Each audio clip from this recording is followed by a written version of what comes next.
Guliston davlat universitetining agrobiotexnologiyalar va biokimyo ilmiy tadqiqot institutida yashil iqtisodiyotni rivojlantirish uchun yangi loyihalar yaratilmoqda. Bugungi ko'rsatuvimiz orqali ilmiy tadqiqot institutining faoliyatini o'rganamiz. Agrobiotexnologiyalar va biokimyo ilmiy tadqiqot institutiga biologiya fanlari doktori professor ustoz Habibjon Qo'shiyev tomonidan asos solingan bo'lib, mazkur dargohda 30 nafar tayanch doktorantlar, magistratura bosqichi talabalari ilmiy izlanishlar olib bormoqda. Ayni damda laboratoriyada qanday jarayonlar amalga oshirilyapti? Endi bu yuqorida aytilganidek, yashil iqtisodiyot bu yaratilgan tabiatdagi mavjud bo'lgan tizimni muvozanatini saqlab qolish. Demak, tabiatda muvozanat bo'lmaydi ekan, demak biz yashil iqtisodiyot yoki yashillik yoki ularning muvozanati haqida gapirish murakkabroq bo'ladi. Shuning uchun biz har bitta o'simlikni o'sishi, rivojlanishi uchun kerakli bo'lgan, ya'ni sog'lom o'simlik, ekologik xavfsiz mahsulot olish uchun tuproqdan qanaqangi elementlarni olish kerak bo'ladi. O'sha elementlar o'simlikka taalluqli bo'lgan elementlar bormi yoki yo'qmi?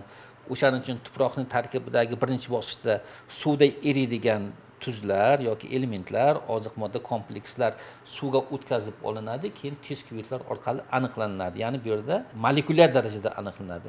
Ikkinchi bosqichda esa u tuproqni tarkibidagi suvda erimaydigan hamma komplekslar, hamma elementlar mineralizatsiya qilinib, eritma holiga o'tkazilib, keyin yuqori aniqlikda tahlil qilish imkoniyatiga ega bo'lgan uskunalar orqali. Ana shu ikkita bosqichda tuproqning tarkibida mavjud bo'lgan elementlarni to'liq aniqlanib turib, o'simlikda xalaqit bermaydigan holda keltiriladi, ya'ni muvozanatga keltiriladi.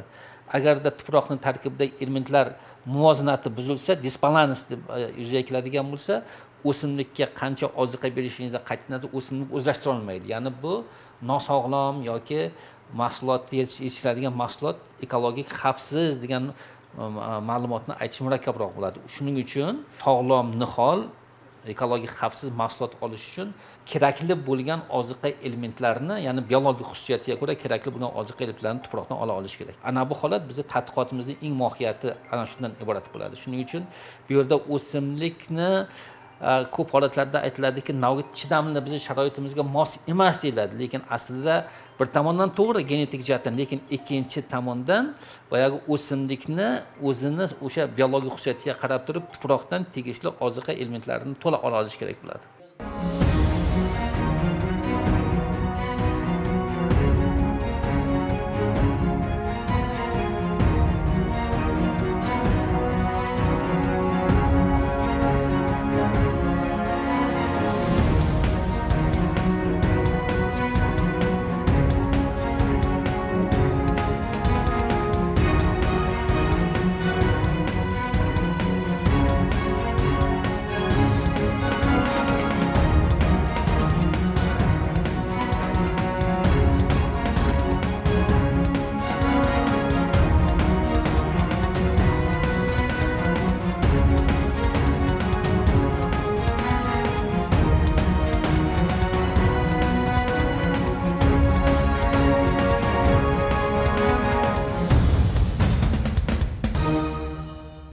Ayni damda agrobiotexnologiyalar va biokimyo ilmiy tadqiqot institutining tuproq va o'simlik tarkibini molekulyar tahlil qilish laboratoriyasidamiz. Ayni damda laboratoriyaning ilmiy xodimlari bilan suhbatimizni davom ettiramiz. Institutimizning bir laboratoriyasi bu o'simlik va tuproq tarkibini molekulyar tahlil qilish va raqamli yondashuvlar bo'limi bo'lib, bunda Germaniyadan keltirilgan standart test kuvetalari asosida o'simliklarning tarkibini molekulyar tarzda, ya'ni inson omilini aralashuvi kamligi va yuqori darajadagi texnologiyalar asosida amalga oshiriladi. Nafaqat o'simlik tarkibi, balki suv, oqova suvlar, ichimlik suvlari, fermer xo'jaliklari o'zlarining tuproq tarkibini ham aniqlash uchun bizga olib kelishadi. Ularning tuproq tarkibidagi molekulyar tahlili natijasida o'zlarining tuprog'ida qaysi elementlar yetishmasligi yoki hosilning nima sababdan yaxshi bo'lmasligini aniqlab ketishadi va shunga qarab ular o'z oziqa elementlarini berishadi. Yashil iqtisodiyot bugungi kunda nafaqat hozirgi kunda kun davomida, ya'ni asosiy dolzarb muammolardan biri hisoblanadi. Bizning laboratoriyamiz ushbu yondashuvga eng katta ahamiyatga ega bo'lgan bo'lim hisoblanadi, chunki o'sha o'simlikni analiz qilish natijasida tuproqlarni tarkibini, sho'rlanish darajalarini aniqlash asosida ulardagi o'simliklar nima uchun o'smayapti, nima uchun ko'kalamzorlashtirish kamayib ketyapti, ana shularni bilgan holda biz tuproq tarkibidagi elementlar yetishmasa, qaysi yetishmayapti, o'shani podxod qilish orqali o'simliklarni yanada rivojlantirish, ularni o'sishi va yashnashini yanada kuchaytirish uchun yangi preparatlar tayyorlab ishlab chiqaramiz. Umuman O'zbekiston hududida o'rta sho'rlanishga ega bo'ladi tuproqlari, lekin biroz Sirdaryomizda biroz cho'l zona bo'lgani uchun biroz sho'rlanish kuchliroq bo'ladi. Shuning uchun bizda asosan sho'rlanishni oldini oluvchi o'simliklar, daraxtlar ekiladi. Haqiqatdan ham qancha o'simliklar va daraxtlar ko'proq va yaxshiroq rivojlansa, o'ssa, tuproq tarkibidagi sho'rlanishni oldini oladi. Vaholanki, tuproq tarkibidagi o'sim elementlariga qarab ham o'simliklar har xil rivojlanadi. Masalan, archa, qarag'ay va shu qatori ko'plab daraxtlarimiz ham sho'rlanishga chidamli bo'lgani uchun bizning hududda juda ko'p ekilib kelinadi. Bu asos nafaqat tuproqqa chidamli, balki atrofdagi ko'kalamzorlashtirish va atrofga insonning kayfiyatini ham bilasizki, yaxshilik baribir insonga kayfiyat bag'ishlaydi, insonni energiya baxsh etadi, kislorod, har qanday insonga kuch-quvvat beradi, yaxshilik manbai desak mubolag'a bo'lmaydi. Kelajakda rejalarimiz ko'plab loyihalar qilib, shu xalqimizga umuman yashil iqtisodiyot uchun o'z hissamizni qo'shish, yanada ko'kalamzorlashtirish ishlarini amalga oshiruvchi loyihalarni asoschisi bo'lish asosiy maqsadlarimizdan biri.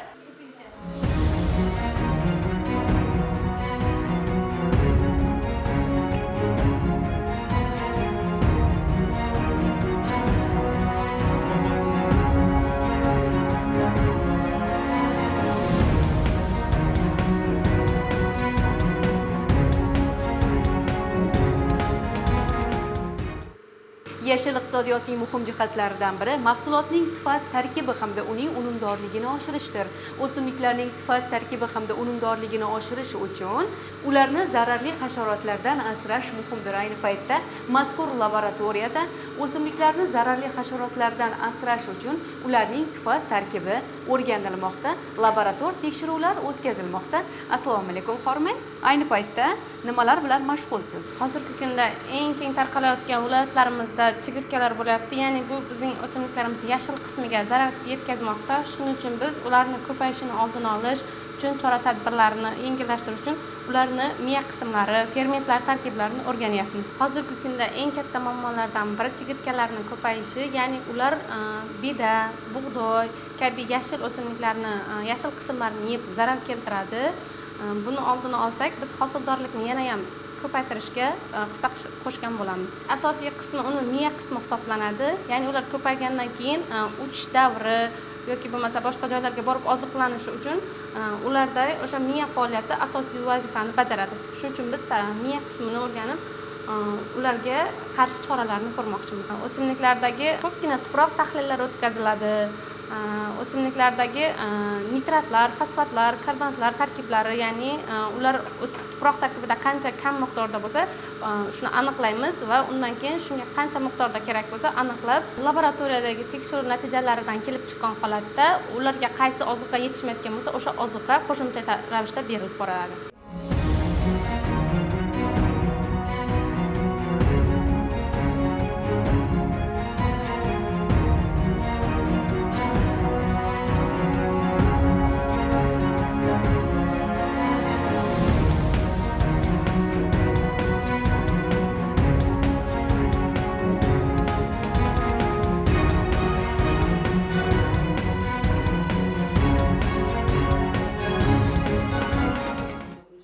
Ayni paytda laboratoriyada tayanch doktorant Abdulaziz Abdukarimov tomonidan o'simlik va tirik mavjudotlarning geni va gen tarkibini o'rganish uchun ilmiy izlanishlar olib borilmoqda. Assalomu alaykum. Assalomu alaykum. Abdulaziz Xormay, ayni damda qanday jarayonlar bilan mashg'ulsiz? Bizning laboratoriyamiz hozir sizlar molekulyar genetika bo'limidasizlar.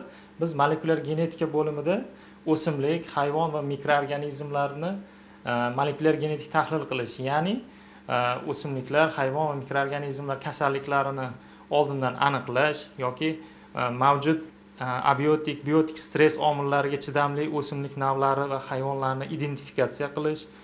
Bundan tashqari laboratoriyamiz o'tgan yili xalqaro akkreditatsiyadan o'tdi, ya'ni laboratoriyamizda o'simlik va hayvon o'simliklardagi oziq-ovqat mahsulotlaridagi GMO, ya'ni genetik modifikatsiyalangan organizmlarni tekshirish bo'yicha xalqaro akkreditatsiya sertifikatini qo'lga kiritdi. Laboratoriyamizda turli xil o'simliklarda o'sishi va rivojlanishini rivojlantiruvchi fiziologik faol preparatlar mavjud. Aynan bizning molekulyar genetika bo'limida ushbu fiziologik faol moddalarni o'simlik genlariga ta'sir mexanizmlarini aniqlash ustida ayni damda men tajriba olib boryapman. O'simliklar yashil iqtisodiyotda turli stress omillari kuchayib ketmoqda bugungi kunda. Jumladan qurg'oqchilik, tuproq sho'rlanishi yo bo'lmasa iqlimning haddan tashqari isib ketishi. Biz bu yashil iqtisodiyotni saqlab qolish uchun, ya'ni aholi soni tinimsiz ortib bormoqda. Bunda aholini oziq-ovqatga bo'lgan ehtiyoji kundan kunga ortib bormoqda. Ya'ni biz o'zimizni muhitga mos, ya'ni qurg'oqchilik, sho'rlanishga mos chidamli navlarni oldindan aniqlashimiz kerak bo'ladi va o'sha muhitga mos o'simliklarni yetishtirishimiz kerak. Uning uchun bizda laboratoriyamizda mana bu yerda o'simliklardan nuklein kislotalar ajratib olish, ularda tegishli chidamlilik genlarini PCR usulida ko'paytirish va bundan tashqari chidamlilik genlarini nukleotidlar ketma-ketligi, ya'ni DNK sekvensini aniqlash imkoniyatlari mavjud va biz mavjud imkoniyatlardan kelib chiqqan holatda o'simlikni biron bir abiotik stress muhitlariga yoki biotik stress muhitlariga chidamliligini to'liq tahlil qilib bera olamiz. Kelajakdagi rejalarimiz hozirgina ta'kidlab o'tganimdek qurg'oqchilik, sho'rlanish, stress, turli xil stress muhitlariga chidamli transgen o'simliklar yaratishni o'z oldimga maqsad qilib qo'yganman. Endi bu juda hozirgi vaqtga kelib juda katta vazifadek tuyulishi mumkin, lekin mana ustozimizning tashabbusi bilan shuncha shinam qulayliklarga ega zamonaviy laboratoriya yaratildiki, o'ylaymanki yaqin yillar ichida shu ko'zlagan maqsadimizga erishamiz. Ya'ni muhit omillariga chidamli, kasalliklarga chidamli, hasharotlarga chidamli transgen, ya'ni mahsuldor o'simliklar yaratishni o'z oldimizga maqsad qilib qo'yganmiz. Loyihalarini ilmiy asosda tahlil etish maqsadini ilgari surayotgan olimlar safida Sarvinoz Hojiboboyeva ham bor. Bugun talabalar, tadqiqotchilar tomonidan olib borilayotgan izlanishlar natijasi loyihalarning samaradorligida ko'rinmoqda. Soni o'sib borayotgan aholini oziq-ovqatga bo'lgan ehtiyojini qondirish bugungi kunda eng asosiy vazifalardan biri hisoblanadi. Shunga ko'ra, shu oziq-ovqat mahsulotlarini hosil sifatini yaxshilash, ularni hosildorligini yaxshilash bizni eng asosiy maqsadlarimizdan biri. Mana shu genomika sohamizda barcha tirik organizmlar, barcha oziq mahsulotlarini genomini o'qish, ularni yangi belgi xususiyatlarini ochib berish, kasalliklarini aniqlash bizni asosiy maqsadlarimiz va bizni mana shu vazifalarimizga kiradi. Ajratib olgan DNK namunalarimizni, ya'ni o'simliklardan ajratib olingan genlarimizni elektroforez yordamida tekshirib olamiz. O'simliklarimiz uchun tanlangan markerlar yordamida real time PCR orqali tekshirib o'simliklarimizni yoki boshqa obyektlarimizni genomini o'qishimiz mumkin. Bu hozir elektroforez yordamida tekshiramiz. Bu yerda 40 minut yordamida turadi. Tekshirib, keyin boya mana bu elektr nurlari, ultrabinafsha nurlari yordamida tekshirib, keyin DNK namunalarimiz chiqadi. Barcha tirik organizmlarini gen ketma-ketligini aniqlab ochib beradi-da. Masalan, aytaylik, hozirgi kunda GMO deymiz, oziq mahsulotlaridagi GMO bor yo'qligi, u GMOni ham zararlisi bor, zararsizi bor. GMO degani bu geni modifikatsiya qilingan organizmlar. Agar shu oziq mahsulotlarimizda GMO mavjud bo'lsa, u bilamiz insonga salomatligiga ziyon keltiradi, albatta kasalliklarni keltirib chiqaradi va mana shu GMO bor yo'qligini ham mana shu PCR orqali aniqlaymiz.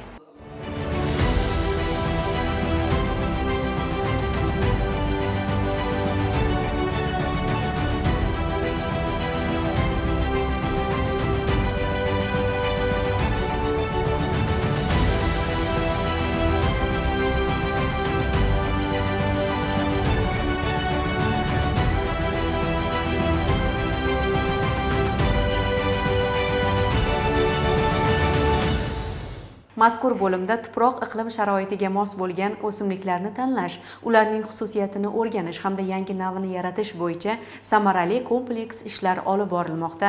Bu borada biologiya fanlari doktori professor Habibjon Qushiyevdan batafsil ma'lumotlarni tinglaymiz. Sho'rga chidamli o'simlik gen banki va seleksiya laboratoriyasi o'sha agrobiotexnologiya va biokimyo ilmiy tadqiqot institutining asosiy laboratoriyalardan biri bo'lib turib, tuproq iqlim sharoitiga mos bo'lgan o'simlik navlari turlarini tanlash va yaratishdan iboratdir. Bu o'sha tabiatda mavjud turlarni tashqi omillar ta'sirida yo'qolib borish yoki yo'qolish arafasida bo'lgan turlarni tanlash yoki ularni yana qayta tiklash bilan birgalikda o'sha oziqa ahamiyatga ega bo'lgan navlarni yaratish yoki tanlashdan iboratdir. Ushbu sho'rga chidamli o'simlik gen bankida bu boshqa gen banklardan asos va to'liq sho'rga chidamli, zuguba sho'rga chidamli o'simliklarni germoplazmada saqlanib, Arabiston Dubaydagi ICPA sho'rga chidamli o'simlik gen banki bilan olib borilgan hamkorlik asosida olingan namunalar, Hindiston Ikrisat xalqaro tashkiloti bilan hamkorlikda olib borilgan namunalar, O'zbekiston yoki ko'proq Sirdaryo, Mirzachul vohasida mavjud bo'lgan o'simlik turlarining namunalari, navlar tanlash asosida olingan. Ushbu namunalar asosida tuproq iqlim sharoitiga yaratilgan sharoitga mos bo'lgan navlarni yaratish bilan bog'liq bo'lgan. Mana bu yerdagi barcha namunalar to'liq testdan o'tkazilib, yangi navlar yaratilgan. Tritikali, mana bu qobiqsiz arpa bu noyob navlardan bittasi. Bu kuzda ekiladigan maqsar navi, mana bu sho'rlangan tuproq sharoitida tuproq unumdorligini oshirish yoki sidrat o'simlik sifatida ekiladigan ikkita nav boqla vika deydi o'sha navlar.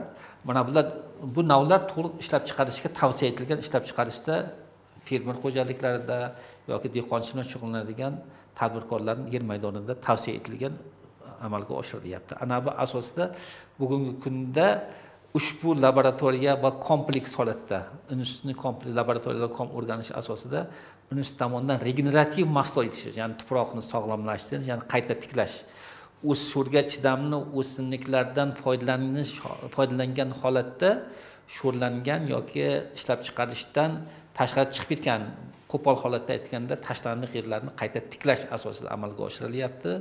Yana bu yerda o'sha sho'rga chidamli o'simliklarni hozir Sirdaryo viloyatida Boyovut tumanining G'alaba xo'jaligida ana shu o'simliklardan foydalangan holatda 1000 gektardan oshiq yerlar qayta tiklanib turib, chetdan investitsiyani jalb qilish asosida mana bu Boyovut markazida sho'rga chidamli o'simliklarni, dorivor o'simliklarni qayta ishlash va yaratilgan mahsulotlarni chetga eksport qilish bo'yicha zavod tashkil qilib ishlab chiqarish kompaniyasi tashkil qilingan tadbirkorlar asosida bu o'sha laboratoriyaning eng katta yutuqlaridan biri.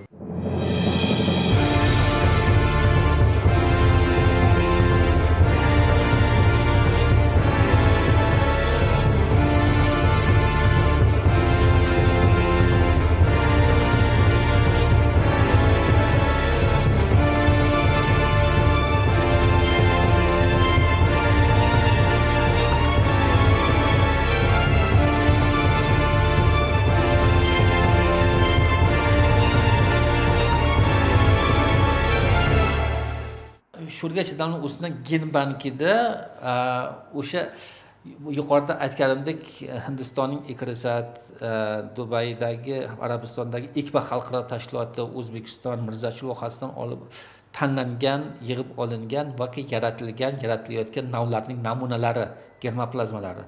Bu yuqoridagi boya laboratoriyalarning genetik xususiyatlarini o'rganish, molekulyar genetika laboratoriyasida, biotexnologiya laboratoriyasida ularni sho'rlangan tuproq sharoitida yetishtirish modelini yaratish, qanaqangi oziqa elementlarini berish kerak, qaysi haroratda, qanaqangi tuproq sharoitida model yaratilib fermerlarga tavsiya etiladi. Tuproq boyagi o'simlik va tuproqni molekulyar tahlil qilish laboratoriyasida tuproq o'simlik o'rtasidagi analiz qilib bog'liqlik yaratilib, bu o'simlikni genetik belgilari asosida qanaqangi oziqa bilan, qanaqangi oziqaviy element bilan, qanaqangi sharoit yaratilish bilan o'sha gendagi mos bo'lgan belgilar unda mujassam bo'ladi ana bu qayta tiklash, sog'lomlashtirish, regeneratsiya qilish. O'simliklar tuproqni tarkibida disbalans yuzaga kelgandan keyin o'simlikda o'sha qaysidir xususiyatga ega bo'lgan organik moddami yoki oqsil deylikmi yoki mahsulotda tarkibida o'sha hosil bo'lmay qoladi. To'g'ri, biz mahsulot hosil bo'ldi, hosil oldik deymiz, lekin qanchalik darajada ekologik xavfsiz, qanchalik darajada o'sha o'simlikni biologik xususiyatiga mos bo'lgan oziq modda hosil bo'ldi. Ana bu narsani amalga oshirish. Buning uchun o'sha biologik, shuning uchun genetik nuqtai nazardan o'rganiladi va o'sha o'simlikni mahsulotida mujassam bo'lgan oziqa elementlarini yoki organik moddalarni hosil bo'lishini modeli yaratiladi. Bu regeneratsiya, qayta tiklash. Aynan shunday holatda tuproqni qayta tiklash, sho'rlangan tuproqni qayta regeneratsiya qilish, umumiy holatda ekologik xavfsiz bo'lgan oziq mahsulot yaratish. Bu yashil iqtisodiyotning eng muhim ko'rinishi.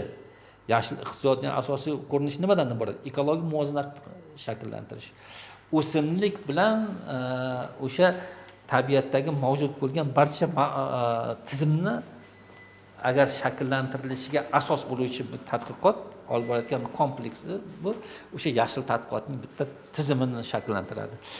Endi mana bu agrobiotexnologiya, biokimyo ilmiy tadqiqot instituti 20-25 yil davomida aynan ana shu mavjud bo'lgan muammolarni boshqa eng primitiv holatdan o'rganish asosida hozir yuqorida 7 ta laboratoriyaga ega bo'lgan ilmiy tadqiqot instituti shakllandi. Ilmiy tadqiqot instituti Germaniyaning nufuzli universitetlari, Gretsiya davlatining ilmiy markazi hamda bir nechta xalqaro tashkilotlar bilan o'zaro hamkorlikni yo'lga qo'ygan.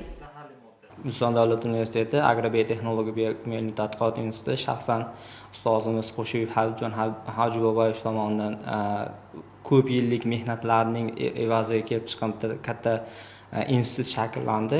Bu institutda bitta kichkina laboratoriyasi hisobida Sho'rgachidagi o'simliklar gen banki va seleksiya urug'chilik laboratoriyasida ilmiy faoliyat olib boramiz.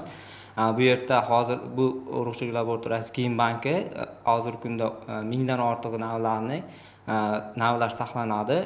Bu bo'yicha biz Sirdaryo viloyatining tuproq iqlim sharoitiga mos bo'lgan yangi navlarni yaratish, tatbiq etish bo'yicha ilmiy ishlar olib boramiz. Ayni paytda bizda intellektual mulk agentligiga 3 ta nav topshirganmiz. Shundan ikkita nav uchun patent olindi. Xudo xolasa yana bitta navimiz bo'yicha yaqinda patent olish ishlari olib borilyapti. O'zim boshchiligimda keyin ustozlarimiz, keyin doktorantlar, magistrlar va bakalavr darajasidagi bir necha ilmiy tadqiqotchilar faoliyat olib boriladi va shu ilmiy ishlar bo'yicha ancha yutuqlarga erishganmiz. Ilmiy maqolalar, loyihalar ishlab chiqarishga ustozimiz boshchiligida ishlar amalga oshirib bormoqdamiz. Proyektlar, loyihalardan jalb qilingan mablag'lar, xalqaro tashkilotlar bilan jalb qilingan mablag'lar, ularni molekulyar darajada o'rganish, shogirdlar bilan ularni eng asosiy muhim shogirdlarni tarbiyalash va ana shu jarayonda mana bu natijalarni olish, yuqorida aytgandek o'sha tabiatdagi mavjud muvozanatni tiklash bilan bitta endi faqat yo'nalish bilan emas, buni kompleks o'rganish tavsiya qilinadi. O'shaning uchun bu shu tizimni shakllantirishda o'sha mendagi xalqaro malaka oshirish yoki ularni xalqaro tajribalarini o'rganish asosida mana shu shakllandi. 25 yildan ortiq 30 yil davomida uni tarkibida har bitta 7 ta laboratoriyaning har bittasini o'zining mohiyati, o'zining tadqiqot yo'nalishi birga bog'liq. Masalan, tuproq va o'simlikni molekulyar elementar tahlil qilish, bu ularni kimyoviy tahlil qilish, biokimyoviy analizlar laboratoriyasiga bog'liq ular. Bu bevosita biotexnologiyada mana bu yerdagi biotexnologik yo'nalishda o'simlikni iqlim sharoitiga mos bo'lgan o'simliklarni tanlash yoki yangi navlarni yaratishda aslida ularning biologik xususiyatini, ya'ni tuproqdan, substratdan qanaqangi elementlarni olish kerak bo'ladi. Ya'ni genetik xususiyatiga qarab turib, undagi genetik belgilarga qarab turib. Ana o'shanda o'simlikni mana bu eng muhim yana bitta laboratoriya o'simliklar biotexnologiyasi laboratoriyasi. Mana bu o'simliklarni biotexnologiyasini o'rganish jarayonida o'sha tuproqni tahlil qilayotgan paytida, molekulyar tahlil qilayotgan paytida o'simlikni biologik xususiyatiga qarab turib tuproqni tarkibidagi elementlar bunda kiritiladi oziqada. o'sha muhit yaratiladi, keyin o'simlikni hujayrasi yoki to'qimasi ekiltirib, undan kalsiy hujayralar to'planadi. Ya'ni o'simlikni hujayrasi bilan ozuqa muhit o'rtasidagi bog'liqlikni yuzaga keltirish. O'sha tegishli ozuqani oldin genetik o'rganiladi, o'sha genetik belgilardagi xususiyatni belgilarini mujassamlashtirish uchun o'sha ozuqa elementlarini kiritiladi. Demak, bu yerda shunday holat yuzaga keladiki, sho'rlangan tuproq sharoitida ham o'sha o'simlikni rivojlantirish mumkin. Faqat o'sha ozuqa elementlarini olish kerak bo'ladi. O'sha ozuqa elementlar asosida mana o'simlik shakllandi. Hujayradan o'simlik shakllandi. Ya'ni bu o'simlikni o'sha yashil makon hosil qilishda yoki sho'rlangan tuproq sharoitini qayta tiklashda bu model yaratilyapti. Demak, sho'rlangan tuproq sharoitida o'simlik to'g'ridan-to'g'ri olib borib ekish emas, balki o'sha oldin muhit yaratib turib, o'simlik o'sha sharoitda o'sishi uchun nima kerak bo'ladi? O'sha tegishli ozuqa bilan ta'minlash asosida yaratiladi. Dorivorlik xususiyatiga ega bo'lgan, eng muhim ozuqaviy ahamiyatga ega bo'lgan 14 xil o'simliklar bor. Dorivorlik xususiyati eng muhim noyob o'simliklardan. Ana hammasini o'sha ana shunday tizim yaratilgan. Noyob o'simlik yoki dorivorlik xususiyatiga xuddi shunga o'xshab turib, boshqa qishloq xo'jaligi ekinlarining ekishida ham ana shunday model yaratilib turib, xuddi shuni shakllantirish mumkin. Mana bitta ko'pchilikni bugungi kunda e'tiborini tortadigan qishloq xo'jalik o'simliklarining sharoitga mos bo'lgan navlarini topish kerak. Bana o'tgan navlar bu sharoitga mos emas degan holatlar ko'pchilikni e'tiboriga chiqqan. Aslida bunday emas. Oldin shu tuproq sharoitda yuqori hosil bergan, sifatli hosil bergan o'simlik bugungi kunda eng pastki hosil, sifatsiz hosil berilyapti. Bunga asosiy sabab nima? Tuproqni bunga asosiy sabab o'sha boya yuqorida genetik nuqtai nazardan aytdik-ku, o'sha belgilarini genida mavjud bo'lgan belgilarni ro'yobga chiqarish uchun, o'sha shakllanishi uchun yoki ham morfologik belgilarda, mahsulot tarkibida bo'lishi uchun o'sha ozuqa, o'sha elementlar yetishmayapti. Tuproqning tarkibida o'simlik 100 yillar davomida mavjud bo'lgan ozuqa elementlarini o'zlashtirib, har bitta o'simlik bu yerdan o'ziga tegishli ozuqa mahsulotini oladi, elementlarni oladi. Qolganini qoldirib, tuproqning tarkibida disbalansni yuzaga keltiradi. O'sha disbalansni tiklash kerak. O'sha o'simlik navga xos bo'lgan belgilar oldin yuqori hosil bo'lgan bo'lsa, o'shani qayta olish mumkin. Faqatgina bu narsaga e'tibor, to'g'ri geniga bog'liq, gen kiritib turib, aytaylik, gmon navlar deylikmi yoki qandaydir xususiyatlarini rivojlantirish bu aslida bu noto'g'ri ijobiy tomonlari ham bor, lekin o'sha o'simlikning belgilarini mujassamlantirish, o'sha o'simlikni biologik xususiyatiga bog'liq bo'lgan ozuqa elementlarini ta'minlash kerak bo'ladi. Disbalansni yo'qotish kerak bo'ladi. Mana bu shogirdimiz xuddi mana shu anov bilan o'simlikni genetik belgilarini o'rganib, modelni yaratish bilan shug'ullanadi, dorivorlik o'simliklar. Bu olib borgan tadqiqotlarimiz asosida Germaniyaning Göttingen Hohenheim universiteti hamda GIZ xalqaro tashkiloti asosida bir necha yillardan beri hamkorliklarimiz bor. Gretsiyaning Hellas ilmiy ishlab chiqarish markazi bilan aloqamiz bor. Bugungi kunda intensiv holatda yuqori, keyin orada mana ICARda, ICPA ilmiy xalqaro tashkiloti bugungi kunda juda katta hamkorlarimiz qiziqish bilan birgalikda ishlar olib borilyapmiz. Xitoyning Shandong fanlar akademiyasi, Xitoyning o'sha qishloq xo'jalik, Shandongdagi qishloq xo'jalik hamda Pekin qishloq xo'jalik akademiyasi bilan hamkorliklarimiz bor. Mana yaqinda bo'lib o'tgan bir necha marta va bir necha kunlik safarda mana shu baza asosida xitoylik hamkorlar bilan O'zbekiston Xitoy xalqaro ilmiy laboratoriya, o'simlik tuproq mahsulotlarini tahlil qilish laboratoriyasini tashkil qilishga kelishib olindi hamda 4 ta loyiha Xitoy bilan O'zbekiston, Xitoy, Pokiston, O'zbekiston birgalikda 2 ta 3 ta davlatdan Shanxay hamdo'stlik xalqaro loyihasi asosida 2 ta Xitoy bilan hamkorlikda loyihalarimiz bor. Laboratoriyani tashkil qilish asosida $4 million dan oshiq xitoyliklar mablag' ajratilmoqchi. Yana bitta katta hamkorlik bizni Xitoyda qilgan taqdimot asosida o'sha bizdagi sho'rlangan tuproqlarni qayta tiklash o'simlik resurslari, mikroorganizmlar asosida bitta Balala degan katta xalqaro kompaniya bor ekan. Ular qiziqib turib, ular o'zlarini korxonalarini, filiallarini yoki ishlab chiqarish bazasi tashkil etmoqchi. Balki endi bu boshlang'ich holatda, balki bizda tadqiqotimiz natijasi shunga asos bo'lishi mumkin. Mazkur dargohda 30 ga yaqin doktorlik va nomzodlik PhD dissertatsiyalari himoya qilingan. Bir so'z bilan aytganda, Ilmiy tadqiqot institutida ustoz Habibjon Qo'shiyev boshchiligida olimlar uchun o'ziga xos ilmiy maktab shakllangan desak mubolag'a bo'lmaydi. Sirdaryolik yosh olimlarning izlanishlari yurtimiz iqlim sharoitini o'rganish, yashillikni asrash va ko'paytirish, yashil iqtisodiyotni rivojlantirish yo'lidagi fidokorona mehnatning natijasidir.